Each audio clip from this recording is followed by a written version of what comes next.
Bonjour à tous et bienvenue dans Management en pratique, votre rendez-vous hebdomadaire pour décrypter sur le terrain les défis et les succès du management. Et cette semaine, nous touchons à un enjeu majeur pour les entreprises, l'inclusion. Plus précisément, l'inclusion professionnelle des personnes en situation de handicap. On parle souvent d'obligations légales, mais certaines entreprises ont choisi d'en faire un véritable levier de performance et de cohésion sociale. C'est le cas du Café Joyeux. Pour en parler, nous avons un plateau exceptionnel aujourd'hui. Clément qui occupe la fonction de RH, Enzo et Émilie, tous les deux managers, Romain et Baptiste, tous les deux collaborateurs. Bienvenue à tous. Bonjour. Alors, pour commencer, Clément, en tant que RH au sein du Café Joyeux, comment définiriez-vous le handicap ? Écoutez, déjà, merci de nous recevoir. Alors, c'est une question très intéressante. C'est vrai que le handicap, c'est quand une personne a une difficulté importante et durable qui touche une fonction du corps ou du mental, donc comme la mobilité, l'essence, la cognition ou le psychisme. Et en fait, c'est quelque chose qui va impacter tout son quotidien. Très bien. Et alors, vous avez un engagement auprès des personnes en situation de handicap. Est-ce juste une réponse à l'obligation d'emploi de 6% ou une démarche plus profonde ? C'est très intéressant. C'est vrai qu'il y a l'obligation d'emploi des travailleurs handicapés, donc il y a un cadre légal tout autour, mais nous, notre politique d'inclusion va bien au-delà. C'est un véritable choix stratégique. Donc c'est vrai qu'à partir de 20 agents dans l'entreprise, l'organisation doit employer au moins 6% de salariés reconnus comme travailleurs handicapés, c'est-à-dire ayant la RQTH, donc la reconnaissance de la qualité de travailleur handicapé. C'est un petit peu compliqué, je suis désolé. Et en fait, s'ils ne réussissent pas à atteindre cette obligation, ils doivent effectuer un versement au FIP-HFP, donc c'est le Fonds pour l'insertion des personnes handicapées. Mais donc nous, au sein du Café Joyeux, on a une structure qui atteint cet objectif et donc ça nous permet de bénéficier de financements spécifiques et ces financements vont servir, pour nous le Café Joyeux, à adapter vraiment nos méthodes de travail et nos ressources pour les personnes handicapées qui souhaitent travailler chez nous. Et donc c'est pour ça qu'on fait une distinction essentielle entre le handicap mental et le handicap psychique, parce que c'est des accompagnements très différents. Donc là, vous venez juste de nous mentionner deux types de handicap, le handicap mental et psychique. Est-ce que vous pouvez, s'il vous plaît, rappeler cette distinction à nos auditeurs ? Bien sûr. Le handicap mental, c'est un handicap, c'est lié à des capacités intellectuelles. Donc c'est un état qui est stable, contrairement au handicap psychique, qui lui est fluctuant parce qu'il résulte d'une maladie telle que la bipolarité ou la schizophrénie. Mais dans ce cas-là, les capacités intellectuelles sont intactes. Donc c'est leur mobilisation qui est difficile et qui est fluctuante. Et donc c'est pour ça qu'on les traite différemment. Au sein de Café Joyeux, nous accueillons principalement des personnes avec un handicap mental. Et évidemment, cela demande des adaptations managériales. Merci Clément pour cette mise au point très claire sur la vision de RH au sein du Café Joyeux. Donc on a la stratégie de recrutement d'un côté et maintenant on va passer à la pratique. Et pour en parler, nous avons Émilie, Enzo et Baptiste qui sont avec nous en studio. Donc parlons maintenant management. Émilie et Enzo, vous êtes managers au quotidien, Baptiste fait partie de votre équipe. Concrètement, comment adaptez-vous votre management ? Oui, alors tout à fait. Pour nous, l'inclusion, c'est d'abord une question de posture. C'est-à-dire que la première chose, c'est de voir la compétence avant tout. Baptiste, il a été recruté pour son savoir-faire. Notre rôle, c'est de lui donner les moyens, les clés de l'exprimer. Pour le handicap mental, l'enjeu principal, c'est surtout l'adaptation pédagogique. Oui, tout à fait, comme l'a dit Émilie, voilà, notre philosophie, c'est avant tout de bannir toute forme de communication qui serait trop ambiguë ou trop théorique. On va chercher à éviter les consignes trop abstraites ou complexes. Et ça, c'est dans l'objectif et dans le but de garantir du coup la réussite et l'autonomie de nos employés. Je pense spécifiquement à ceux qui bénéficient d'un accompagnement spécifique. On va essayer de décomposer les tâches assez complexes en une succession d'étapes assez simples afin de pouvoir mesurer du coup les progrès du collaborateur. Chaque étape est clairement définie avec un objectif immédiat et réalisable. Cette approche par petits pas, ça permet de réduire l'anxiété et aussi l'ampleur de la tâche. Donc on peut valider assez rapidement les actions et renforcer le sentiment de compétence du collaborateur. Enfin, on utilise aussi beaucoup de supports visuels. Je pense aux checklists, aux schémas de montage ou encore dans le cadre de la restauration, on a des pictogrammes pour les recettes. Ça permet de faciliter la compréhension, encore une fois, et minimiser un peu l'interprétation et la part de flou pour le collaborateur. Je dirais que la clarté, c'est notre mot d'ordre pour assurer l'accessibilité de chaque poste. Exactement. Et puis, finalement, la communication, elle est cruciale. C'est-à-dire qu'on donne des consignes oralement, une seule à la fois. Et puis, on vérifie toujours que l'information, elle a été bien comprise. Par exemple, on va lui demander de reformuler. D'ailleurs, j'aimerais rebondir là-dessus. Au début, en tant que collègue, on a parfois peur d'être maladroit ou de mal s'y entendre, enfin de mal s'y prendre. Mais on se rend vite compte que cette clarté dans la communication, le fait de bannir l'implicite, ça sert finalement à toute l'équipe. On perd moins de temps en malentendus. C'est ce qu'on appelle l'inclusion réciproque. On fait un pas vers l'autre et au final, l'ambiance de travail elle devient plus apaisée pour tout le monde. Baptiste, vous donc qui êtes employé et en situation de handicap, est-ce que vous jugez le management d'Émilie et Enzo conforme à vos attentes?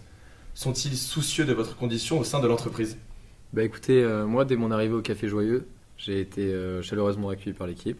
Dans un premier temps, j'ai senti qu'ils comprenaient vraiment les difficultés liées à mon handicap mental et qu'ils savaient comment m'accompagner avec patience et bienveillance. Au début, ils prenaient le temps de réexpliquer les choses quand c'était nécessaire. Je me suis jamais vraiment senti différent ou inférieur dans l'entreprise. Grâce à leur attitude ouverte et attentive, je me suis senti en sécurité, respecté et pleinement intégré dès les premiers instants. Merci Baptiste, c'était très clair. Et au-delà des consignes simples, y a-t-il d'autres outils ou principes que vous mettez en place, Enzo et Émilie? Oui, absolument. Donc, l'un des piliers, surtout avec le handicap mental, c'est la prévisibilité et la routine. Donc vous voyez, pour quelqu'un comme Baptiste, savoir exactement ce qui va se passer et dans quel ordre, c'est le facteur d'un immense succès. Nous, on travaille beaucoup sur la structuration du temps et de l'espace. Concrètement, Enzo vous en a parlé un petit peu auparavant, mais ça va passer par exemple par des checklists visuelles. Donc on fait une liste des tâches simples avec des cases à cocher ou des pictogrammes pour marquer la progression. Et du coup, ça lui donne de l'autonomie et un sentiment d'accomplissement. Concernant le lieu, nous, on a fait en sorte qu'un lieu soit dédié à une chose. C'est-à-dire que le matériel pour une tâche, il est toujours rangé au même endroit. Comme ça, on minimise la charge mentale de la recherche. Et ensuite, on a des rituels qui sont quotidiens. C'est-à-dire qu'on commence toujours la journée par un point très court pour confirmer le plan de la journée. Et on la termine toujours par une validation rapide des réussites. En fait, c'est pas de la surprotection, vous voyez. C'est un cadre qui structure, qui permet de canaliser l'énergie et sur l'exécution de la tâche plutôt que de la compréhension de l'environnement. Et Baptiste, toi, on a vu les techniques de management. Tu penses que c'est quoi qui t'aide le plus au travail? Moi concrètement, j'aime bien quand les choses sont claires. Donc au début et même aujourd'hui, Émilie et Enzo montrent les tâches à faire. J'ai ma liste, mes routines et je sais ce que j'ai à faire. Et puis de plus, il y a une bonne ambiance dans l'entreprise, mes collègues sont gentils.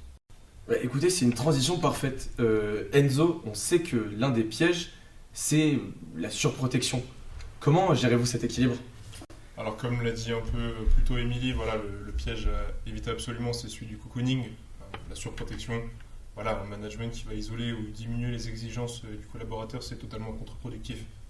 Voilà, il faut préparer la personne à la réalité du monde du travail et le pire, c'est que ça le met en marge du coup du collectif et notre management, nous, est égalitaire, tant dans les exigences et inclusif dans les responsabilités. Voilà, on va prendre le cas de Baptiste, il a des responsabilités réelles, des objectifs à atteindre et il contribue au succès de l'équipe, comme tout le monde finalement. L'enjeu n'est pas de le ménager ou de lui donner des tâches subalternes ou sans importance, mais plutôt bien évidemment de lui donner des moyens individualisés d'atteindre les mêmes objectifs que ses collègues. Cela, ça va passer par l'adaptation des supports, comme on l'a évoqué plus tôt, du rythme de travail et de la méthode de communication. Mais on évite à tout prix l'abaissement de l'objectif final. On vise ensemble l'autonomie et la valorisation de son travail. J'ai une question pour vous, Romain.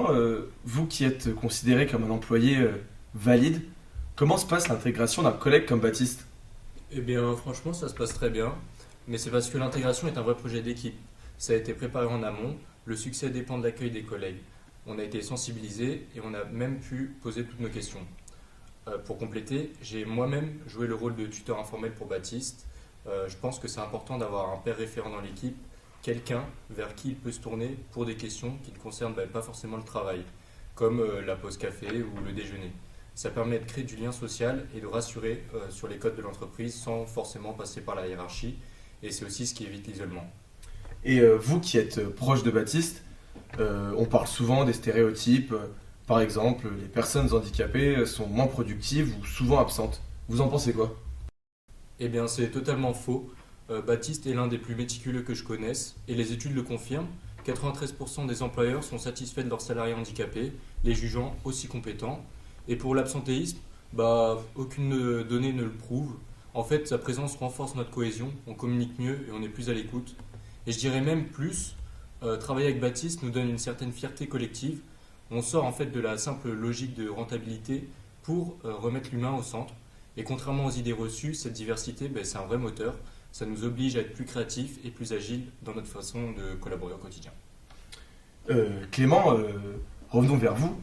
En tant que RH, comment diffusez-vous cette culture de recrutement des personnes en situation de handicap? Écoutez, c'est un véritable travail de fond.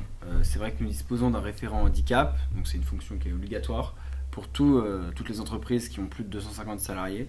Et donc, moi, mon rôle, ça va consister à accompagner les managers, mais aussi à sensibiliser l'ensemble des collaborateurs. Et donc, pour diffuser cette culture, justement, nous organisons régulièrement des formations, des ateliers, et on participe à des initiatives telles que le Duo Day. Et en fait, ça permet vraiment de faire évoluer les représentations et de lutter activement contre les idées reçues. Alors, on ne l'avait pas encore abordé jusqu'à là, mais dans tout ça, le rôle du médecin du travail? Écoutez, les médecins du travail ont vraiment un rôle crucial. Donc il faut savoir que le médecin du travail il a pas mal de prérogatives.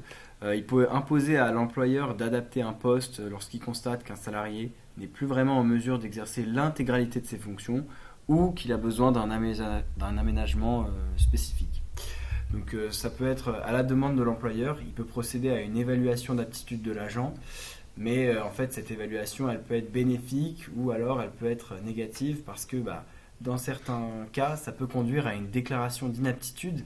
Et cette déclaration d'inaptitude, pour les personnes en situation de handicap, elle est terrible si vous voulez parce qu'elle peut entraîner un départ en retraite anticipé sans possibilité de retravailler.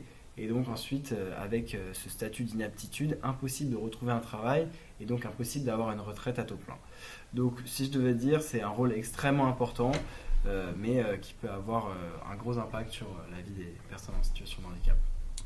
Très bien, merci beaucoup Clément. Je pense qu'on a une bonne idée maintenant du management des personnes en situation de handicap mental. Émilie, un dernier conseil pour un manager qui accueillerait une personne avec un handicap mental? Bien écoutez, moi je pense que mettre l'humain et le relationnel au centre, c'est la clé. Il faut créer un environnement de confiance. Puis l'adaptation la plus importante, en fait, elle n'est pas technique, elle est vraiment humaine. Il faut avoir un dialogue qui est ouvert, respectueux, sans jugement, et ne pas avoir peur de lui demander de quoi est-ce que tu as besoin pour réussir. Voilà, l'accompagner. Eh bien, merci à tous. Ce qu'on doit retenir de notre épisode aujourd'hui, c'est que l'inclusion réussie repose sur 5 piliers fondamentaux. Comprendre la différence, maîtriser le cadre, former un management adapté, mettre en œuvre des aménagements, et enfin, investir dans la culture d'entreprise pour déconstruire les stéréotypes. En tout cas, un immense merci à Clément, Enzo, Émilie, Romain et Baptiste de Café Joyeux d'avoir partagé votre expérience avec autant de transparence et d'authenticité. Merci. Merci à vous, c'était un plaisir. Et merci à vous, chers auditeurs, d'avoir été à l'écoute de Management en pratique. L'exemple de Café Joyeux le prouve. Le management, lorsqu'il est centré sur l'humain et l'adaptation, n'est pas seulement un outil de gestion, mais un véritable levier de cohésion et de sens du travail. On se retrouve la semaine prochaine pour décrypter un nouveau défi managérial. Et d'ici là, n'hésitez pas à partager cet épisode et à vous abonner.